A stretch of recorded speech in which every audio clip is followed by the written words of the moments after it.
Voilà, nous venons d'assister à l'arrivée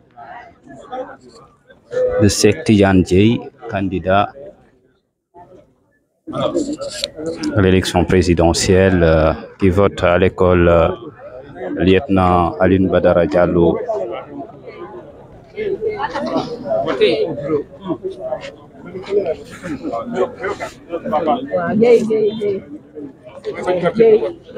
sant yàlla waaw ñu ngi leen di ziar ba jàmm rek ngeen am naka waa kër gi salaamaaleykum na ngeen def alhamdulilah salaamaaleykum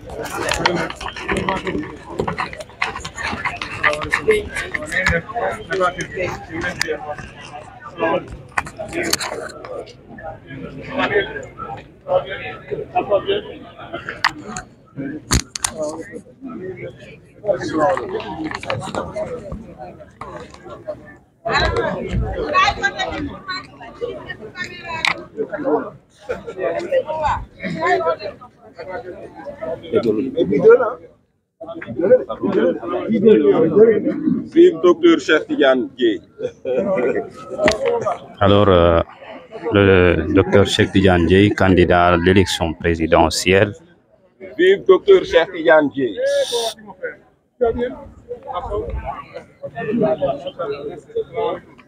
Il vote au niveau de cet établissement scolaire.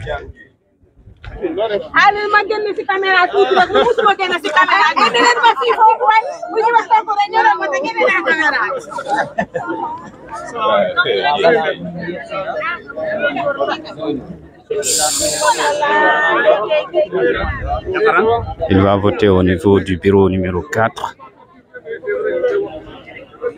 Voilà, la presse est également mobilisée pour immortaliser ce temps.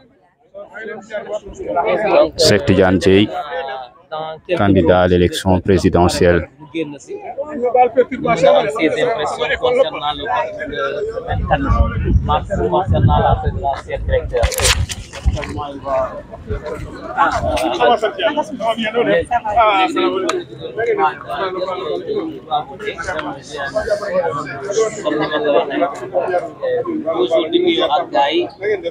Alors, kontaan nañu wax jërëjëf Ba alhamdulilah naka waa kër gi alhamdulilah merci Moussa Mar Moussa Mar Moussa dama naa la ci loo ne dama bàyyi de dama bàyyi waay Moussa dama bàyyi waay salaamaaleykum na ngeen def comment vas-tu mon cher on se revoit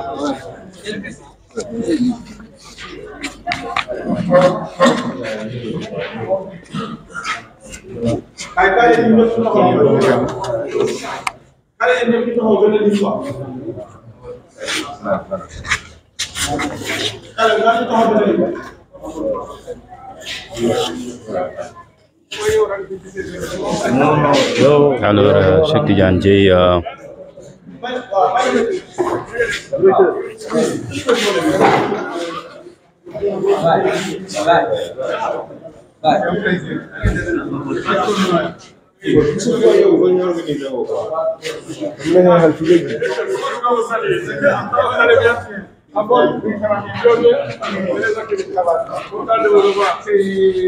C'est toujours le même plaisir de venir voter dans mon école.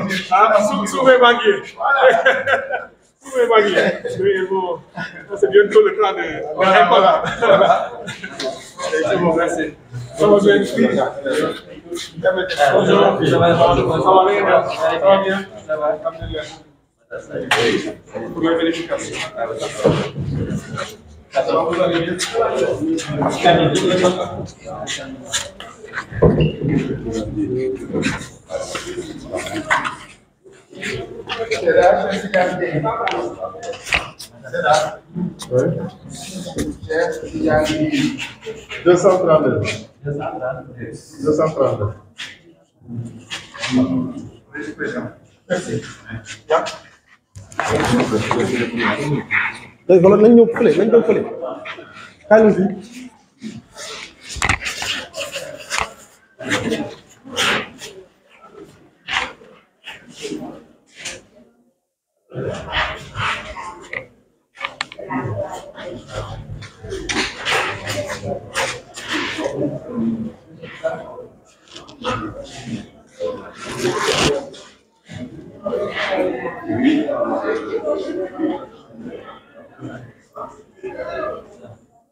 C'est fait.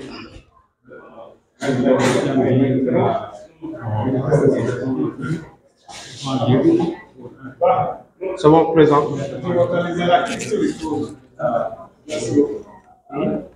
C'est bon. Merci.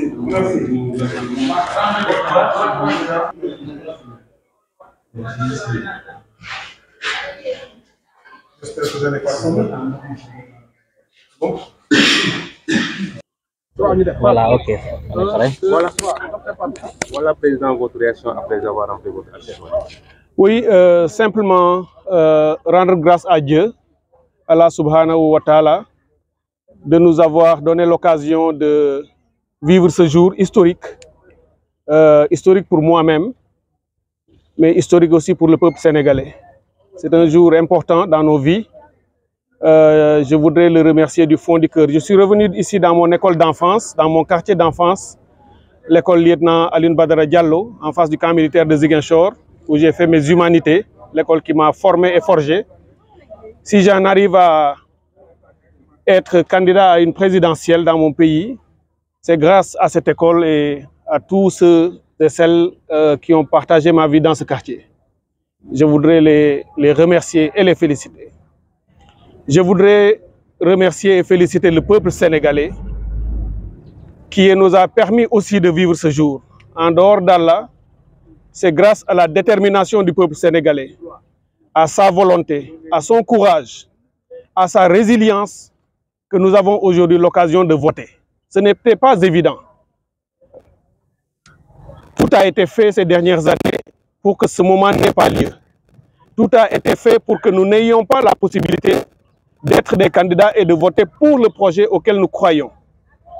Le peuple a montré qu'il est le seul souverain. J'entends souvent des gens dire « force restera à la loi ». Et je leur dis souvent « ajoutez force restera au peuple » parce que le peuple est le seul souverain. Et le peuple a montré qu'effectivement, il a eu la volonté, il a eu l'envie et la détermination de préserver sa démocratie, préserver son état de droit et sa république. Le peuple nous a sauvés. Et c'est pour cette raison que nous votons aujourd'hui.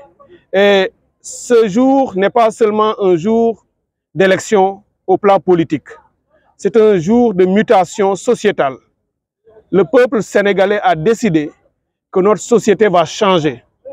Demain, ce sera un nouveau Sénégal qui naîtra, Inch'Allah.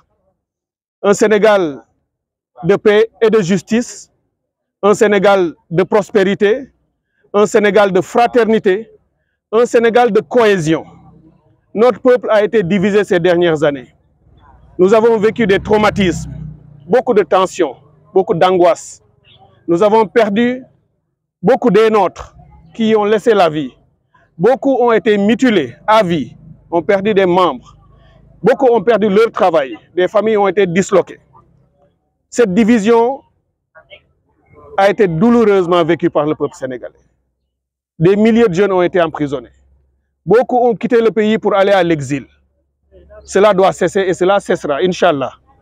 Avec l'aide de Dieu, avec la volonté du peuple sénégalais qui se prononce aujourd'hui, montrant qu'il voulait ce vote, il est allé le chercher très loin, il en a fait un instrument de sa transformation.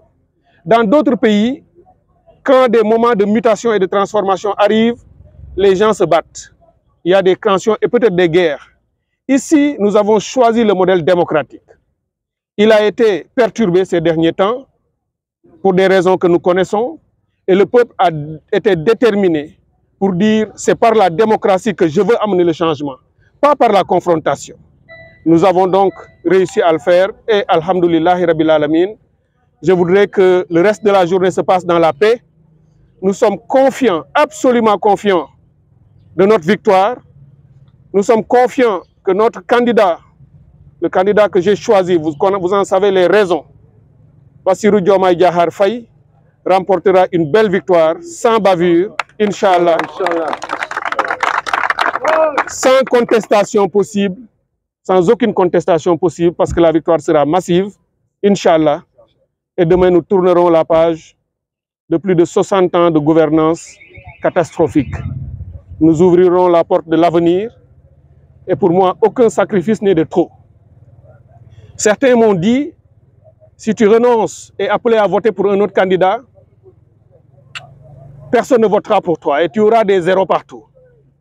Je leur ai dit, s'il y a même quelque chose de plus grand que zéro, je suis prêt à l'avoir si c'est pour sauver mon pays et sauver ma patrie et ma démocratie. Ma personne ne compte pas. C'est le Sénégal qui compte. Je n'ai jamais mis mes intérêts au-dessus des intérêts du peuple sénégalais. Et c'est ce que je veux montrer encore aujourd'hui. Avec le président Ousmane Sonko, nous avons fait le voyage depuis Dakar hier pour revenir voter ici chez nous. Tout à l'heure, nous repartirons à Dakar pour être aux côtés de nos patriotes, de nos amis, de nos citoyens, de nos militants et sympathisants, sans doute pour parader ce soir dans les rues de notre capitale. Quand nous sommes venus, nous avons discuté en cours de chemin et c'est ce que nous savons et nous nous le disons toujours. Nous sommes en mission. Tout le monde disait qu'il serait le candidat. Il ne l'est pas. Je ne le suis pas non plus. C'est un autre qui l'est. Et pourtant, nous nous sommes battus pour que cela arrive. Nous sommes en mission pour le peuple sénégalais. Vous comprendrez donc que si nous avons été capables, nous deux et d'autres, de sacrifier autant dans nos vies, c'est aussi un exemple que nous donnons à notre jeunesse pour leur dire que nous croyons en la vertu, nous croyons en l'éthique, nous croyons que dans la politique, il peut y avoir des valeurs et de l'intégrité. Nous croyons qu'on peut faire la politique sans trahison. Nous croyons qu'on peut faire la politique sans manipulation. Nous croyons qu'on peut faire la politique en ne se poignardant pas, en ne se trompant pas et en se donnant la main pour une cause beaucoup plus importante que nos personnes, c'est la cause de l'intérêt national. Voilà ce que je tenais à dire aujourd'hui, le cœur gros avec beaucoup d'émotion, mais vous comprendrez que le moment est très très important pour nous et nous prions Dieu pour que tout ceci se passe, encore une fois, comme je l'ai dit, dans la paix, Inch'Allah, jusqu'à la proclamation des résultats. Je vous remercie. Docteur, une question. Quelle est votre appréciation par rapport à la couverture médiatique?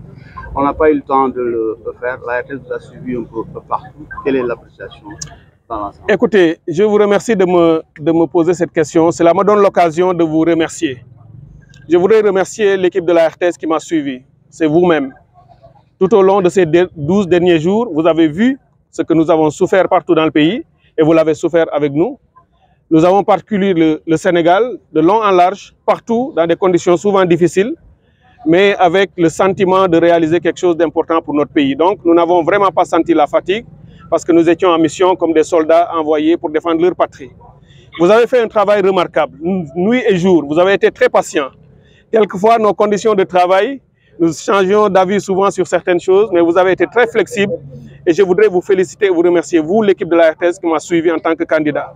Mais à travers vous, je voudrais remercier tous les médias du Sénégal, toutes les femmes et tous les hommes qui ont choisi ce métier, qui le font dans des conditions quelquefois difficiles. Nous le faisons avec vous, nous vivons les moments que vous traversez, mais vous le faites toujours avec beaucoup de dignité, avec beaucoup de professionnalisme. Et c'est cela que nous voulons encourager. Et vous dire que, Inch'Allah, si nous arrivons à là où nous voulons aller et que le changement ait lieu, Inch'Allah, la presse sera une priorité pour le gouvernement qui sera formé. Une priorité dans la réglementation qui va organiser ce corps, une priorité dans les conditions de travail dans lesquelles vous serez mis, une priorité dans les équipements modernes, parce que le monde évolue vite. Partout dans le monde, on est dans le temps de l'intelligence artificielle et des technologies les plus sophistiquées. Nous avons l'ambition de doter notre presse, nos médias, des mêmes conditions dans les standards internationaux les plus élevés pour que vous puissiez faire votre travail. Vous êtes un pilier incontournable de la démocratie. Il y a le pouvoir exécutif, le législatif et le judiciaire. Ce n'est pas pour rien qu'on vous appelle le quatrième pouvoir. Parce que s'il n'y a pas d'information, il n'y a pas de démocratie. Puisque s'il n'y a pas d'information, il n'y a simplement pas de citoyen. Un citoyen, c'est un acteur informé qui comprend les enjeux de son pays et qui est déterminé à s'engager pour le changement. Mais pour que ce citoyen soit fort, pour qu'il puisse agir en connaissance de cause, il faut qu'il ait la bonne information. Et c'est vous qui lui donnez la bonne information. Donc, encore une fois, merci pour cela. On espère que ce travail va se poursuivre, Inch'Allah, dans les prochains jours et les prochaines semaines. Merci. jërëjëf maa ngi sant yàlla bu baax a baax di sant yàlla suñu boroom ci bés bu am solo bii mu ñu may ñu fekke ko ndax bés la bu rëy ci man ndaxte fii ma taxaw mooy buntu école bi ma jàngee l'école primaire muy école lieutenant Alioune Badara Diallo bu Ziguinchor fii ma jàkkaar lool mooy camp militaire bu Ziguinchor kër gi ma dëkkoon mu ngi fii ci ginnaaw fii laa màggee donc ñoo voté see fii saa yu ma fi ñëwee damay am lu may yëg ci sama yaram waaye rawatina tey bi nga xamee ni dama fi ñëw en tant que candidat à une élection présidentielle démb am na fu ma nekkoon ci guddi ci quartier yi sama ginnaaw fii ci Kandialan ma naan leen bu ñu demee ba doomu gox bii dem ba nekk candidat à une présidentielle képp ku juddoo ci gox yu mel nii ak yeneen i gox ci Sénégal yoo xam ne xëy na amul woon dara war naa gëm ni mën naa dem ba nekk président de la République mën naa gëm ni war naa dem ba jiite lu bare ci àddina bi donc fa nga jógee du looloo am njëriñ li am njëriñ mooy sa pas-pas ak sa dogu ak sa njàmbaarte ak sa liggéey pour jëm kanam te ci loolu la ñuy woo doomu Sénégal yëpp donc sant yàlla ci loolu sant yàlla itam ak sant peuple sénégalais bi peuple bi amuñu seen pay bu ngeen taxawul woon taxawaay bi ngeen taxaw ak fit wi ak jom ak ngor ak seen détermination bés bi du am ndax lu ne amoon na pour bés bi bañ a am wala bu dee am itam du am ñun ni mu ñu neexee parce que bëggoon nañu gàntal suñuy candidature gàntal bu président Ousmane Sonko gàntal bu Bassirou Diomaye Diakhar Faye gàntal sama bos ak bu Habib Sy nga xam ne ñun ñoo bokk boor bu ñu féete ci wàllu politique yéen askanu Sénégal yéen ni loolu du am yéen a jóg xeexal ñu xeexle ñu yéen a jóg ni Sénégal démocratie la tànn pour indi coppite ci biir réew mi deful ni yeneen réew yoo xam ne dañuy dog di dóorante seen biir di xeex fii dañu jóg pour démocratie ngeen aar seen démocratie sàmm ko ba loolu moo ñu indil tey bisu vote bii ñuy def vote bi nag amuñu benn werante am nañu yaqiin incha allah ni dinañu am victoire tey man maa jël sama responsabilité ma ni amul lu féete Sénégal kaw ci man bi may dugg ci politique dama ni lépp lu may def bu ma ci naree gis sama bopp yal na ma ci yàlla génnee ci politique bi lépp lu may def ci politique yal na ma ci yàlla defal njëriñ waaye na fekk mu nekk njëriñu Sénégal ba noppi ndax l'intérêt général moo ma féete kaw looloo tax ma nekk candidat ni du ma voteel sama bopp damay voteel beneen candidat parce que dama gëm ni projet bii ñu jàpp mooy bi gën ci Sénégal te candidat boobu moom moo ki ko jëmmal loolu moo tax may wax sénégalais yépp ni ñun dañuy jàngale ci lii ñuy def ci politique pour wane ni politique ànd na ak ngor politique ànd na ak jom politique ànd na ak fulla ak fayda ak bañ a warante ànd na ak solidarité ndax boo jiitalee Sénégal jiital éthique dootoo gis dara ci sa bopp loolu tey mooy li ñu bëgg aussi léguer la prochaine génération gëm nañu ni suba bu soobee yàlla beneen Sénégal bu bees mooy juddu lii élection la naam bés la politique la waaye suba lii xew mooy société aw askan wu changé wu retourné wu maanaam askan wu bees wuy judduwaat suba dafa mel ni 1960 bi ñu jotee suñu indépendance Sénégal bu bees moo judd dañuy ñaan yàlla bu subaa bu ñu proclamer résultat yi tey yàlla ñuy ñaan mu def may ñu am ci ndam lu yaatoo yaatu suba beneen judduwaat lay doon indépendance su Sénégal bu bees lay doon parce que lii ñu indi mooy li ñuy wax le projet souverain mooy delloo Sénégal boppam delloo ko li mu moom delloo ko alalam delloo nit ñi seen dignité ak seen liberté fexe ba sénégalais kenn dootu ko yeb benn nit dootu fi jóge di dem bitim réew loolu nag mooy suñu yéene loolu mooy li ñu bëgg a wax ak sénégalais yi xam ngeen ni bésu vote kenn waru cee def lu dul rek jox message ci réew mi moo tax du ma ci mën a xuus dafay niru leneen waaye maa ngi sant yàlla bu baax a baax bu ma fi jógee danaa dellu Dakar incha allah ci kanam ndax dañu bëgg bu résultat di génn bu soobee yàlla ñun ñëpp mu fekk ñu foofu ñu ànd ak askan wi ñu fete suñu victoire ñoo ngi leen di sant di leen gërëm waaw may profiter itam di sant bu baax journalistes yi damay sant journalistes yi dafa am équipe bu ñu RTS booleel ñu ànd ak man fu ne nag dugg nañ fa ci Sénégal condition yu jafe-jafe la ñu dem liggéeyee ñooñu ñu topp ñu guddeeg bëccëg maa ngi leen di féliciter di leen sant le travail a été très bien fait maa ngi koy wax seeni njiit maa ngi à travers vous may sant di féliciter journaliste Sénégal yëpp média yëpp gis nañu seen taxawaay ci campagne bi couverture yi bu ngeen ñu invité ñun candidats yi ñu ñëw waxtaan ak askan wi ba askan wi gën ñoo xam loolu déjà li ngeen apporté ci démocratie kenn xamul nu mu toll parce que da ngeen may askan wi mu xam ñii muy tànn ñan lañu parce que buñ ñu déggul duñ ñu xam loolu nag rôle bu important la ci démocratie ndax citoyen ngeen di defar di ko jox information pour mu mën a xam ak yelleefam donc loolu ñu ngi leen ciy félicité di leen wax ni incha allah bu ñu yàlla dimbalee ba lii ñuy yóotu ñu jot ko priorité ngeen di doon ci gouvernement bi muy média bu lépp lu mu laaj ci modernité ak technologie ñu yombalal leen ko lépp lu mu laaj ci organiser seen secteur bi ba ngeen mën cee jëriñu ngeen gérer ko di ci xam ñi ci war a dugg ak ñi ci warul dugg di ko organiser ba ku ci nekk